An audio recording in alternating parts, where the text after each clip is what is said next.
నమస్తే, వీటీవీ ప్రైమ్కి స్వాగతం. ఒక మహాయుద్ధం మొదలైందా? ఇరాన్, ఇజ్రాయిల్, అమెరికా మొదలు పెట్టినటువంటి ఈ వార్ ప్రపంచ యుద్ధంగా మారుతుందా లేదు అని అంటే కొన్ని రోజుల పాటు యుద్ధం సాగుతుందా అనే అంశాన్ని పక్కనుంచినట్టయితే దీని ప్రభావం భారతదేశం మీద ఎలా ఉంటుంది, ఏ ఏ రంగాల మీద ఉంటుంది, ఏ ఏ రాష్ట్రాల మీద ఉంటుంది అనే దాన్ని మనం వరుసగా కొన్ని వీడియోల్లో డిస్కస్ చేస్తూ వస్తున్నాం. ఇక్కడ మనకి ప్రధానంగా సంబంధించి మన తెలుగు రాష్ట్రాలు ఏ విధంగా ఎఫెక్ట్ అవుతాయి అనేది చూద్దాం. ఎస్, ఖచ్చితంగా రాష్ట్రాల వారీగా కూడా ఈ వార్ ఎఫెక్ట్ అనేటువంటిది ఉంది. ఇది ఏమిటి అన్నట్లయితే ఇక్కడ నుంచి అంటే ఆంధ్రప్రదేశ్, తెలంగాణ నుంచి ఎగుమతి అయ్యేటువంటి ప్రధానమైనటువంటి ఎగుమతుల మీద దీని ఎఫెక్ట్ పడుతుంది.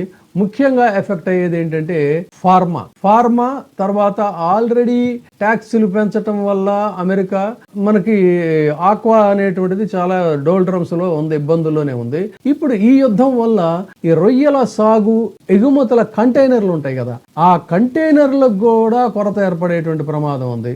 సరే, ఇక మహారాష్ట్ర విషయానికి వచ్చినట్టయితే అక్కడ డైమండ్స్, టెక్స్టైల్స్ ఈ మార్కెట్ ఇప్పటికే ఎఫెక్ట్ అయింది. ఇది కుప్పకూలిపోతుంది. ఎందుకంటే యుద్ధం ఉంటే యూరప్ ప్రజలు సహజంగానే విలాస వస్తువులు కొనుగోలు ఆపేస్తారు కదా. నిజానికి యూరప్ లో యాంటీవెప్ అనేటువంటి ఒక ప్రధానమైనటువంటి చోట దాదాపుగా అందరూ కూడా అక్కడ వజ్రాల వ్యాపారస్తులందరూ కూడా గుజరాతీలే. చాలా పెద్ద మొత్తంలో అక్కడ ప్రపంచంలోనే అతిపెద్ద డైమండ్ మార్కెట్ ఉంది. ఆ డైమండ్ మార్కెట్ లో మేజర్ షేర్ అంతా కూడా మన గుజరాతీలదే అనేది చెప్తే ఆశ్చర్యపోతారు మీరు. ఆ బిజినెస్ అంతా కూడా ఎఫెక్ట్ అయ్యే పరిస్థితి ఉంది. తర్వాత సరే, ఇక మనం మన తెలుగు రాష్ట్రాల విషయానికి కూడా వద్దాం. ముఖ్యంగా లాజిస్టిక్స్ కి సంబంధించి చూసుకున్నట్లయితే సముద్ర మార్గాల ద్వారా దిగ్బంధం, ఎర్ర సముద్రం కూడా ఇప్పటికే అక్కడ ఈ హౌతీ తిరుగుబాటుల వల్ల ప్రమాదకరంగా మారింది. ఇక ఇరాన్, ఇజ్రాయెల్ యుద్ధంతో హోర్ముజ్ జలసంధి కనుక మూతపడినట్లయితే భారతీయ నౌకలు ఆఫ్రికా ఖండం చుట్టూ తిరిగి వెళ్ళాలంటే కేప్ ఆఫ్ గుడ్ హోప్ ద్వారా మనం తిరిగి వెళ్లాల్సిన పరిస్థితి వస్తుంది. దీనివల్ల 6,000 కిలోమీటర్లు, కొంచెం కాదు 6,000 కిలోమీటర్ల డిస్టెన్స్ పెరుగుతుందంటే ఒక్కో షిప్ మీద 10 నుంచి 20 కోట్ల భారం పెరుగుతుంది. ఇది భారతీయ ఎగుమతిదారులను దివాళా తీయించేటువంటి మాటగా కూడా చెప్తే ఎక్కడా కూడా ఆశ్చర్యం లేదు, ఇబ్బందికరమైన మాట కానే కాదు. ఇక టెక్నాలజీ, సెమీ కండక్టర్ల కొరత అయితే సరే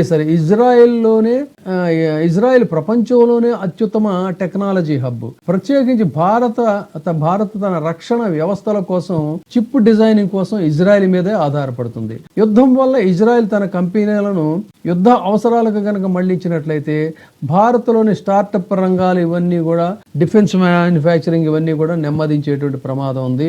తర్వాత మన డ్రోన్ టెక్నాలజీ కానీ, ఏ ప్రాజెక్టులకు అవసరమైనటువంటి హార్డ్వేర్ కానీ వీటికి కూడా కొంత స్కేర్సిటీ అనేది డెఫినెట్ గా ఉంటుంది. ఇక ఇంకొక పాయింట్ ఏంటంటే భారత్ గ్లోబల్ పీస్ మేకర్ అని అంటారు. మరి ఇంత సంక్షోభంలో కూడా భారత్కి ఒక అవకాశం ఉంది. ఏంటి అన్నట్లయితే ప్రధాని మోడీకి ఇటు అమెరికా, ఇజ్రాయెల్ మరి అటు ఇరాన్ దేశాధినేతలతో కొంత సంబంధాలు మధ్యలో ట్రంప్ కన్నెర్ర చేసినా కూడా మళ్ళీ కొంత సానుకూలంగా స్పందిస్తున్నాడు. మారినటువంటి పరిస్థితులను బట్టి ఇంకొంచెం ఫ్లెక్సిబుల్ కావచ్చు. కాబట్టి అప్పుడు ప్రపంచ దేశాలన్నీ కూడా భారత్ వైపు అనివార్యంగా చూసేటువంటి పరిస్థితి వస్తుంది. భారత్ మధ్యవర్తిత్వం వహించి ఈ యుద్ధాన్ని గనక ఆపడానికి తను కూడా కొంత చొరవగా ప్రదర్శించినట్లయితే అప్పుడు ప్రపంచ వేదిక మీద భారత విశ్వగురువుగా అవతరించే అవకాశం ఉంది. ఇదేమి అతిశయోక్తిగా చెప్పుకోవాల్సినటువంటి అవసరం లేదు. అప్పుడు భారత్కి భవిష్యత్తులో ఐక్యరాజ్య సమితిలో ఎంతో కాలం నుంచి ఎదురు చూస్తున్నటువంటి భద్రతా మండలిలో శాశ్వత సభ్యత్వం కూడా వచ్చే అవకాశం ఉంది. ఇక భారత్ ఇప్పుడు ఒక కీలక దశలో ఉంది. కాబట్టి యుద్ధం వల్ల తలెత్తే ఆర్థిక మాంద్యం గాని, ఉగ్రవాద ముప్పు గాని వీటన్నిటిని కూడా ఎదుర్కోవాలన్నట్లయితే ఆత్మ నిర్భర్ అనేటువంటి దిశగా, అంటే స్వయం సమృద్ధి దిశగా మరింత ముందుకి అడుగులు వేయాల్సినటువంటి అవసరం ఉంది.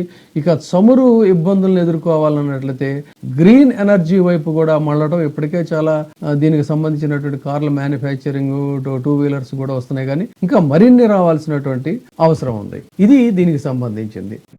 ఇప్పుడే సబ్స్క్రైబ్ చేయండి, లైక్ చేయండి, షేర్ చేయండి. వీటీవీ ప్రైమ్, నీ ఉత్తమాభిరుచుల సమ్మేళనం.